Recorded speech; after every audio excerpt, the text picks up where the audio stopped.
नमस्कार, आप देख रहे हैं वीके न्यूज और मैं हूं आपके साथ सुनैना सिंह। 14 जुलाई को जब चंद्रयान 3 ने उड़ान भरी तो आग रॉकेट के साथ साथ चीन के सियासतदानों की कुर्सी के नीचे भी लगी थी। वो परेशान थे, हैरान थे। शायद वो पहले ही समझ चुके थे कि इस बार इसरो कमाल करने वाला है।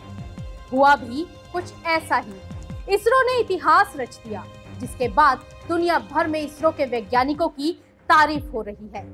बधाइयों के तांते लगे हुए हैं, लेकिन इस सब के बीच कुछ ऐसा हुआ जिसे सुनकर हर भारतीय का सीना गर्व से चौड़ा हो जाएगा। दरअसल जो चीन भारत के खिलाफ जहर उगलता था, पाकिस्तान के साथ मिलकर भारत के खिलाफ षड्यंत्र रचता था, अब उसी चीन के सुर अचानक मीठे हो गए हैं। अब वो भारत से दोस्ती के सपने देख रहा है और ब्रिक्स सम्मेलन में पूरी दुनिया ये देख भी चुकी है। दुनिया देख चुकी है कि जो चीन कभी भारत से आंखों में आंखें डालकर बात करता था, अब उसी चीन के राष्ट्रपति पीएम मोदी के पीछे पीछे मुंह लटका कर चलते हैं। और चीन में ये बदलाव चंद्रमा के दक्षिणी ध्रुव पर सफलतापूर्वक भारत के चंद्रयान 3 की लैंडिंग के बाद से आया है। बता दें कि चीन भले ही चंद्रमा पर अपना लैंडर उतार चुका हो, लेकिन अभी तक दक्षिणी ध्रुव पर जाने की हिम्मत नहीं जुटा पाया। भारत दुनिया का पहला ऐसा देश है जो चंद्रमा के दक्षिणी ध्रुव पर अपने लैंडर को उतारने में कामयाब रहा। इसके बाद चीनी कम्युनिस्ट पार्टी के प्रभाव वाले ग्लोबल टाइम्स ने भारत की इस कामयाबी की जमकर तारीफ की। ग्लोबल टाइम्स ने लिखा कि भारत और चीन ब्रिक्स और एससीओ के तहत मून रिसर्च या मून एक्सप्लोरेशन में सहयोग को बढ़ा सकते हैं।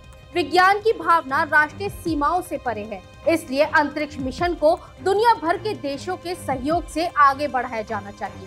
भारत और चीन ब्रिक्स और शंघाई सहयोग संगठन के भी सदस्य हैं। दोनों पक्षों के बीच गहरे अंतरिक्ष में सहयोग की व्यापक गुंजाइश है।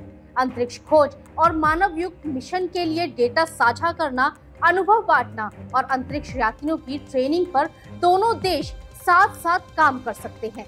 यानी साफ शब्दों में कहें तो वो चीन जो खुद का सूरज बनाने का दावा करता था, वही चीन आज चांद पर जाने के लिए भारत की मदद मांग रहा है। ऐसे में सवाल उठता है कि चंद्रमा पर चंद्रयान 3 की सफल लैंडिंग को लेकर चीन इतना ललचाया हुआ क्यों है, तो ये भी आपको बता दें। दरअसल चंद्रमा के दक्षिणी ध्रुव को अभी तक कोई भी एक्सप्लोर नहीं कर पाया था। भारत ऐसा करने वाला पहला देश बनेगा। माना जाता है कि चांद के दक्षिणी ध्रुव पर बड़ी मात्रा में पानी की बर्फ मौजूद है।